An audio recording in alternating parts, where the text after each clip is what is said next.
নম্বরে নবী বলেছেন, হে আমার উম্মতেরা। আর 2 নম্বর রাসূল বলেছেন, যেদিন আমরা বকরিদ করব, যেদিন ঈদুল আজহার নামাজ পড়ব, যেমন সামনে মাসের 10 তারিখে আমরা নামাজ পড়ব, আল্লাহ রাসূল বলেছেন চাঁদের 10 তারিখ হলো কুরবানির দিন। যদি কোনো মানুষ চাঁদের 10 তারিখে কুরবানি করতে না পারে, চাঁদের 11 তারিখ হলো কুরবানির দিন, 11 তারিখে কুরবানি করতে পারেন। 11 তারিখে যদি কুরবানি না হয়, তাহলে চাঁদের 12 তারিখে কুরবানির দিন, 12 তারিখে কুরবানি করতে পারেন।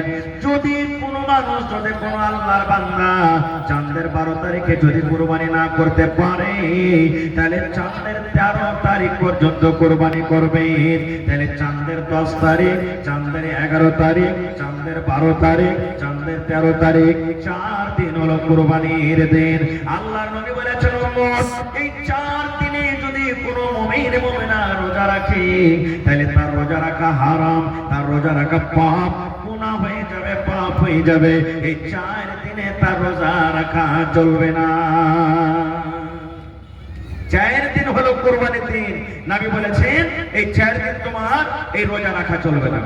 তো যখন ঈদের দিন হলো, কুরবানির দিন, খাওয়া পিন্ধার দিন, তে আমার মায়েরা ভালোরা যারা এক বেলা রোজা রাখছেন, আমি রোজা রাখলাম, তাহলে তো আপনারা রোজা রেখে গুনাহ হয়ে গেল। কিনে রোজাটা রাখবেন? তাহলে বলবেন, হাজী মাওলানা তাহলে শরীয়তে কি আছে? শরীয়তে কি আছে তাহলে শুনেন। একে রোজার নাম দেওয়া চলবে না। কি শরীয়ত আছে? আল্লাহ নবী মুহাম্মদ সাল্লাল্লাহু আলাইহি সাল্লাম যখন ঈদের নামাজ পড়িতে যাইতেন, ফজরের নামাজের পর নবী বিজোড় খাজুর খেয়ে নামাজ পড়িতে যেতেন। যখন ঈদের নামাজ পড়িতে যেতেন, তখন কি খেতেন? বিজোড় খাজুর খেতেন।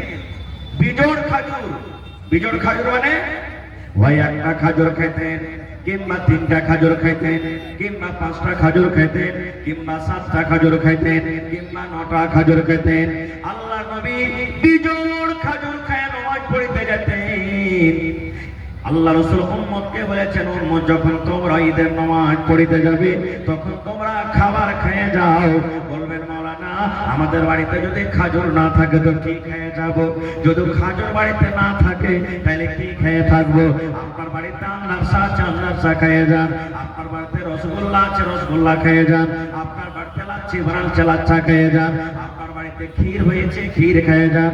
বাড়িতে আপনার পোলাও হয়ে বিরিয়ানি হয়েছে, বিরিয়ানি খেয়ে যান। কিন্তু শুনবেন রে বন্ধুর, আল্লাহর নবী ঈদের নামাজ পড়িতে যেতেন, বিজোড় খাজুর খেয়ে যেতেন।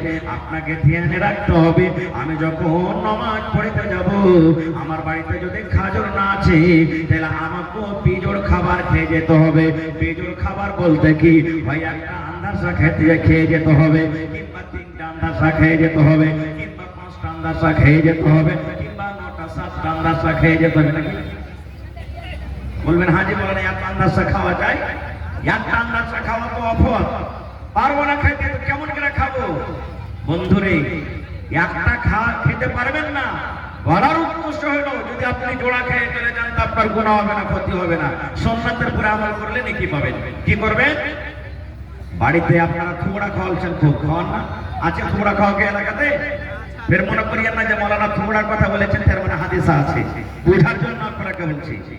আপনি দেখবেন বাড়িতে যখন বেটা থাকে, বেটি থাকে, বিয়ে যখন লাগে, একটা রসগোল্লাকে ভেঙে ভেঙে 3 টুকরা করে মুখে দেন, না গোটা গোটা রসগোল্লা খাইয়ে দেন?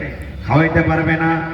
বন্ধুরে, ঠিক বাড়িতে আপনার আন্দাজা রয়েছে, একটু ভেঙে বিসমিল্লাহ বলে পানি দিয়ে দিলেন, মুখে দিয়ে দিলেন, আবার আরেকটা পিস ভেঙে মুখে দিয়ে দিলেন, আবার আরেকটা পিস ভেঙে মুখে দিয়ে দিলেন, বিজোড় হয়ে গেল। বাড়িতে আপনার ভাত রান্না হয়েছে, বিসমিল্লাহ বলে 1 লোকমা খাইলেন, 2 লোকমা খাইলেন, 3 লোকমা, বিজোড় খেয়ে নিলেন।